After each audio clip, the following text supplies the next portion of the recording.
룻을 바라보면서 내가 안식할 곳을 너를 위하여 찾아주겠다고. 교회 봉사가 있습니다. 제가 오랜 시간에 말씀드리니까 양해하시기 바랍니다. 25년.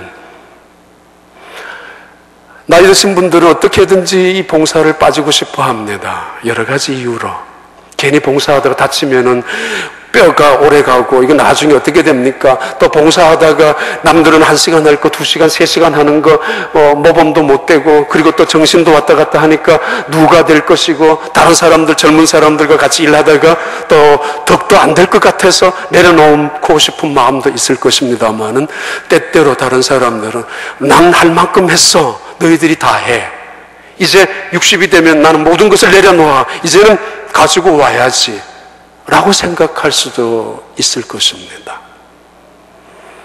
근데 나오미는 이렇게 말합니다. 이렇게 생각합니다. 요즘 젊은 사람들 얼마나 바쁘지 않겠느냐고. 애들 키우지, 애들 데리러 다니지, 그리고 뭐 공부시켜야지, 가게 가서 일해야지, 회사 나가서 일해야지, 들어와서 밥하지, 빨래하지, 그리고 교회 와서 성가대로, 교회, 학교 봉사로 젊은 사람들 다 봉사하는데 주일이면 또 봉사해야 되는 거 정말 미안하고 안쓰러워서 못 보겠다고. 남편을 위해 뒷바라지하고 자식들 위해서 열심으로 그렇게 생각하니까 나라도 힘들겠지만은 봉사해야지, 봉사하는 기쁨이 있고 봉사하는 감사가 있고, 그런 모습을 보는 교인들이 은혜를 느끼는 사람들. 나오미 그런 모습입니다. 나오미가 생명나무와 선악을 알게 하는 나무가 있습니다. 이 나오미가 선택하는 것은 바로 생명을 선택합니다. 하나님을 선택합니다. 은혜를 선택합니다. 이것은 내가 손해볼 수도 있다는 이야기고, 내 불편함을 각오한다는 이야기고, 내가 잠시라도 아니라 할 수 있는 것을 내려놓는다는 이야기를 의미합니다. 따져보면은, 생각하면은 선악을 알게 하는 나무의 열매를 가지는 것이 옳습니다. 당연합니다. 그래야 합니다. 혹시라도 다치면, 혹시라도 문제가 생기면 뭐가 돼요? 그런데 말입니다. 자, 여호와께로 돌아가자. 남은 인생을 여호와께로 돌아왔었던, 하나님 앞에서 내 인생을 준비하고 있는 나오미. 내가 살면 얼마나 더 살아, 내가 편하면 얼마나 더 편해, 내가 한 사람이라도, 늘 옛날 분들 그랬잖아요. 죽으면 다 썩을 건데 아껴서 뭐 하냐고. 안 아끼면서 열심으로 일하다가 보니까 치매도 없었고 마지막까지도 건강하게 걸어 다니셨던 분들이 나오미.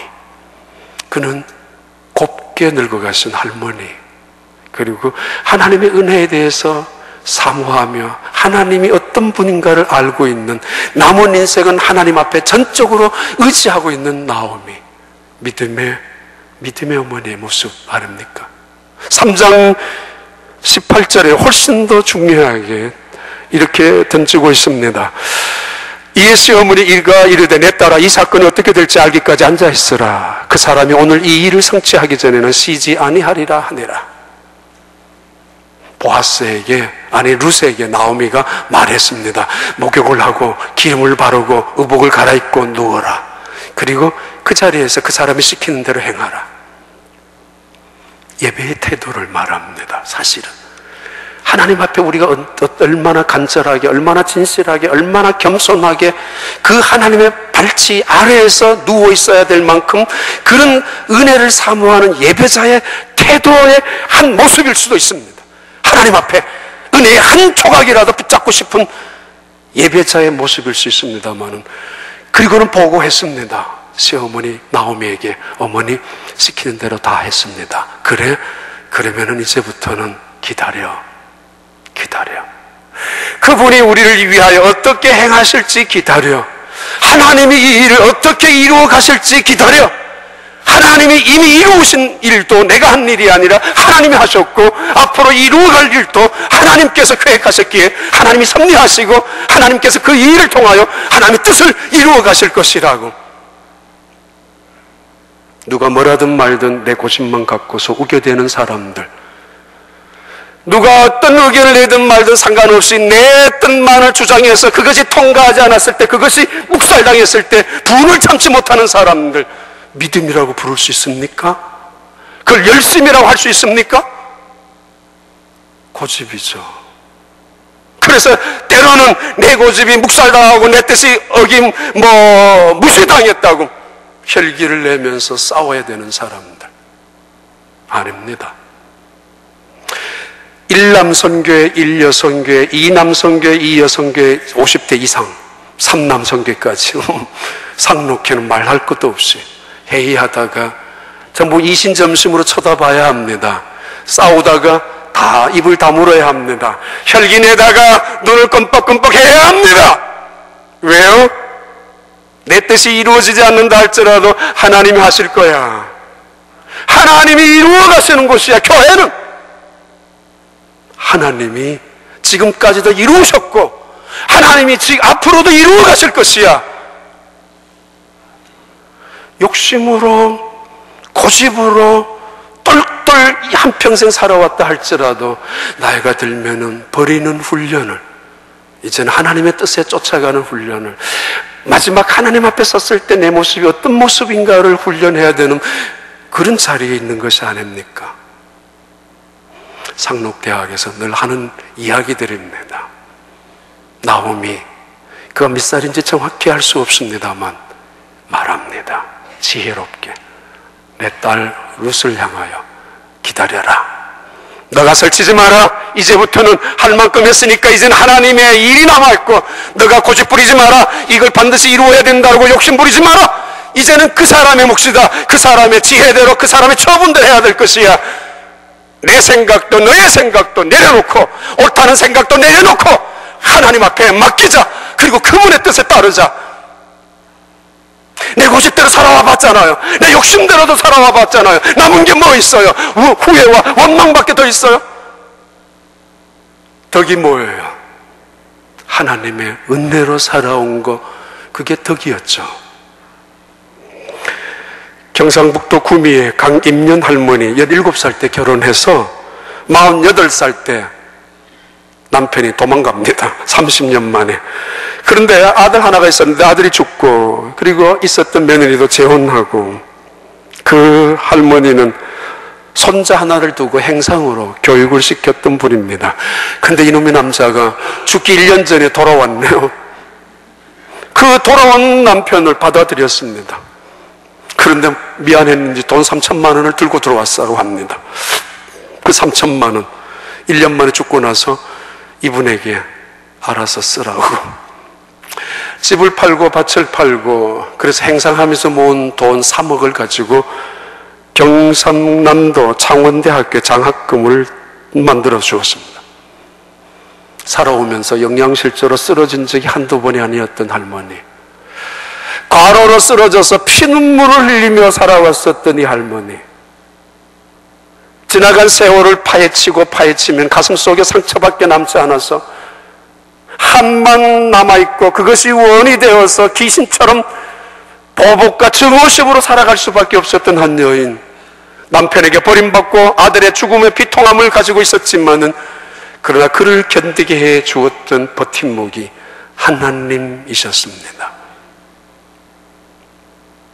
왜곡된 남성 문화의 부산물로 나타난, 그래서 한 여자의 견뎌야 되고 참아내야 되고 끊임없이 그래서 지켜내야 되는 한 여자의 그 인내에 대한 미덕을 이야기하는 것이 아닙니다. 이 세상에 여자의 허물을 덮어줄 남자가 있겠습니까? 이런 허물을. 2011년도에 1억을 장학금으로 기증한 사람들이 3명 있었는데, 항복란 할머니 86세, 신금자 할머니 90세 강서구청에, 그리고 정가변 할머니, 염소 할머니라고 불리는데, 그리고 2011년에 1억.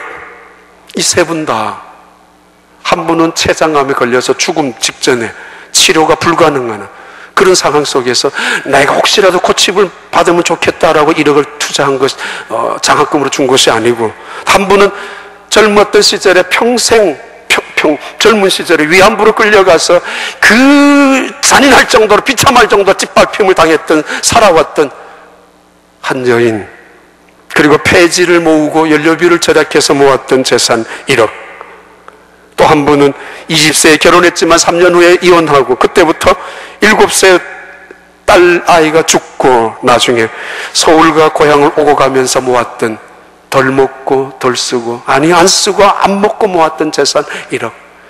그분들의 공통점이 있습니다.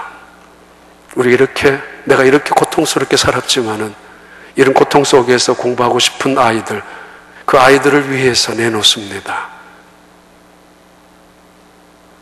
얼마나 아름답지 않습니까? 재산 잘못 남겨놓아서 자식들끼리 싸우고, 장례식을 앞에 놓고 자식들끼리 싸웁니다. 어머니의 재산 누구가 갖고, 아버지가 갖고 있었던 기중품을 누가 차지할 것인가? 이 할머니 나오미. 동네 사람들은 이 나오미를 4장에서 이렇게 말합니다. 아이를 품고 있는 나오미, 아이를 가슴에 품고 있는 나오미, 룻이 안아야 됩니다. 룻이 나왔기 때문입니다. 그런데 나오미 할머니가 안고 있습니다. 양육자는 할머니입니다. 그리고 온 동네 사람들, 얼마 전에는 이 여자를, 나오미를 보고 비아냥거렸고 비웃었던, 그러나 말입니다. 하나님의 은혜를 사모하며 하나님 곁으로 회개하는 심정으로 찾아왔던 이 나오미, 동네 사람들 다시 말합니다. 당신은 이 아이의 생명의 회복 작업, 노년의 복량자가 이 아이가 될 것이라고, 당신의 이름을 찬양할 것이라고. 이제 살맛 나는 인생을 살아가는 나오미, 무슨 재미가 있었습니까? 먹어도 무슨 재미가 있어요? 무슨 기쁨이 있어요? 놀러 다녀도 힘이 빠지고 돈도 없고, 아니 나이가 들면은. 그런데 이 나오미, 이제는 포기하고 내려놓고 이제는 하나님 곁에 찾아왔던 이 나오미에게 하나님은 새로운 그의 인생 속에 살맛 나는 인생, 살아가야 되는 존재와 의미와 가치를 회복시켜 주신 하나님, 마지막 순간까지 죽지 못해서 죽을 날짜만 기다리며 살아가는 인생이 아니라 그 손주로 인하여 생명의 회복을, 그 손주로 인하여 기쁨을 얻게 하는, 살맛 나는 기쁨, 살아야 하는 이유를 얻게 해준 축복으로 나오미를 만들어주신 하나님. 생명나무를 선택하면 손해볼 것 같죠? 내가 말입니다. 룻을 안식을 해주면 나는 불편할 수 있습니다만은 하나님은 기억하십니다. 그리고 온 세상도 기억합니다. 저렇게 늙어야지, 저렇게 곱게 살아야지, 저렇게 베풀며 살아야지. 그래, 맞아, 믿음으로 살아가는 것이야. 맞아.